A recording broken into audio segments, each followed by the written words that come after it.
So I've been following the battle between Caitlin Clark, Caitlin Clark and Angela Reese. I'm sorry, Angel Reese for a while.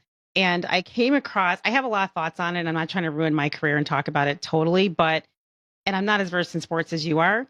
Um, but she made a mention about how Caitlin Clark, she talked about how Black women are the reason the WNBA exists, and all the credit and power goes to them. I'm here because of them, and we need to help raise marginalized voices, and there's people that were jumping in the conversation saying yes, we have to highlight and support diversity, equity, inclusion initiatives, and these were all white people that were saying this.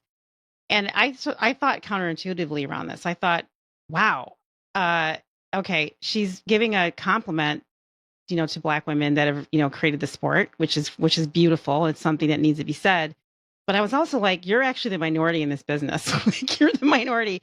So your voice needs to be highlighted, not necessarily the Black women's voices. I'm just thinking counterintuitive from a business perspective. And then I was also thinking to myself, you know, um, for her to say that made me think, wow, that reminds me of that exhibit I saw at the African American History Museum, which is a video that talks about the exporting of the NBA and how, people are going to other countries and training other, teams and coaches, and they're bringing more white players into the NBA. And at some point, the NBA is going to, look a lot different than it does now. And then I was thinking to myself, well, maybe this is the move. I know this is me thinking, okay, this is my own personal opinion.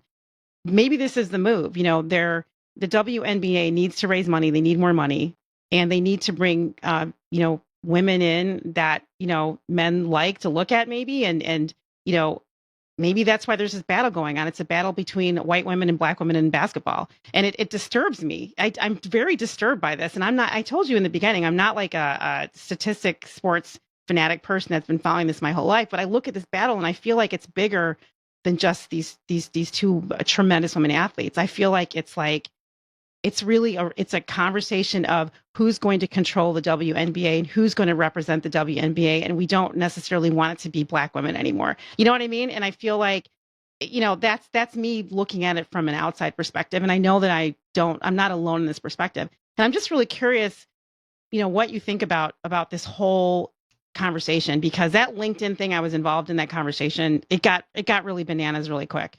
Mm-hmm. So I grew up in Brooklyn, in a very mixed race neighborhood. Was around basketball my whole life. I didn't see things as much as literally black and white. I think at the end of the day, both Angel Reese and Caitlin Clark are amazing for the WNBA, are amazing for sports overall, because they brought conversations together that would not be happening, like you just mentioned. So the question is, how do you reach a solution? Now, someone who's always got a microphone in front of them in the spotlight will slip up from time to time and may not think about what they're saying sometimes and may say the wrong thing. But I think that there is nothing wrong with the amount of players, amazing athletes, who are going to be given a stage now going forward because of what Caitlin Clark and Angel Reese and many of the players before them have opened up. And that's the growth of any kind of business, is